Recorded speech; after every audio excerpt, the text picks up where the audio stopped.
you've just described an arc of fieldwork experience in China, which somewhat maps the trajectory of U.S.-China relations and actually also domestic Chinese politics as well, in terms of sort of the overall orientation of the leadership and the direction they're trying to take the country.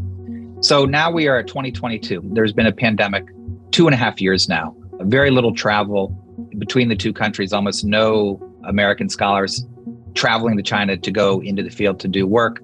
Same for Chinese coming abroad, very, very little. So what is a China social scientist who believes in fieldwork as central to their understanding supposed to do? What are the prospects for fieldwork going forward?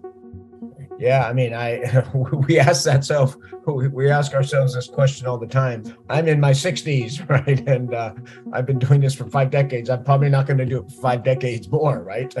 But my postdocs and my students and my young colleagues, they'd love to work for 5 decades more. They're worried about it, right? And I think about the work we're doing now. So we're still working. My former students, my colleagues are still in the field collecting data, but I'm not there. My graduate students aren't there, right? And we don't hear what they're saying. I remember in 2016, 2017, we were working on some early childhood education issues, and we offered some parental training to moms or grandmas who had young babies, and we teach them how to do early childhood development things. Okay, and my whole thing was we were studying these guys and how it worked, but I was interested in the ones that didn't participate. And so we'd go to these villages and there'd be, 10 families with babies and 7 of them were coming and 3 weren't. I'd go out to the 3 that weren't coming.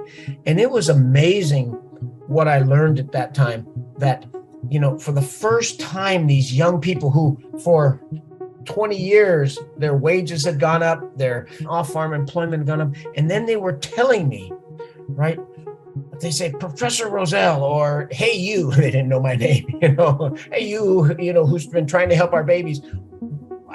I can't even go to the center anymore. What am I going to do in the future? That I can't find a job. The factory shut down. The construction site's not hiring. I don't want to go to Shenzhen because I have a baby here. I'm really worried about the future. And you hear that. You hear the voice of the people. Now, when our teams are in the field and I'm doing this remote, they can't open up to you like that. That you don't see what's happening. My postdocs have launched something called Big Data China. We're not competing with you, Scott, but it's about how you use satellite photos or scraping the internet and that kind of thing. And I think that's great. I mean, and actually you can learn a lot, but you're going to be missing out that voice that you like to hear, that I like to hear. And in that personal interaction, I get a farmer on Zoom and, they ended up, they do this, they can't figure out who I am and where I am. And my Chinese accent's so hard to understand when I'm one-on-one, over Zoom. They act like they can't even understand I speak Mandarin with a Southern accent, Southern California accent. So I think it's going to be an even bigger challenge, and I think we're going to lose a lot. And this relationship that is important, still so important to the world, so important to us, I think is going to be faltering just because we don't know what's going on. I would endorse everything you just said, Scott, that fieldwork is critically important. There are many other ways. Reading to learn about China, reading carefully the official press, Chinese journals, social media. There's also using satellite footage or other ways to get data.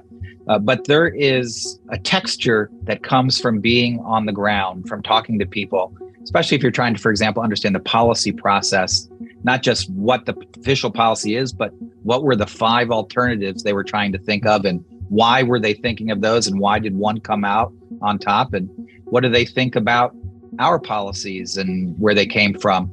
So, and to some extent, there is not necessarily a cause and effect relationship, but I'm not entirely surprised that the relationship has taken a severe downturn just at a time when there is as little contact as we've had in several decades.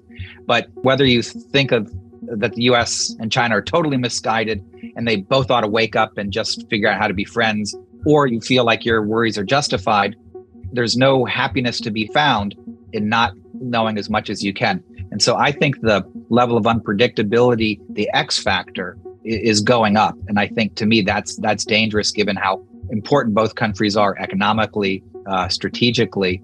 There's a lot to do. I want to thank you so much for having this conversation today with me.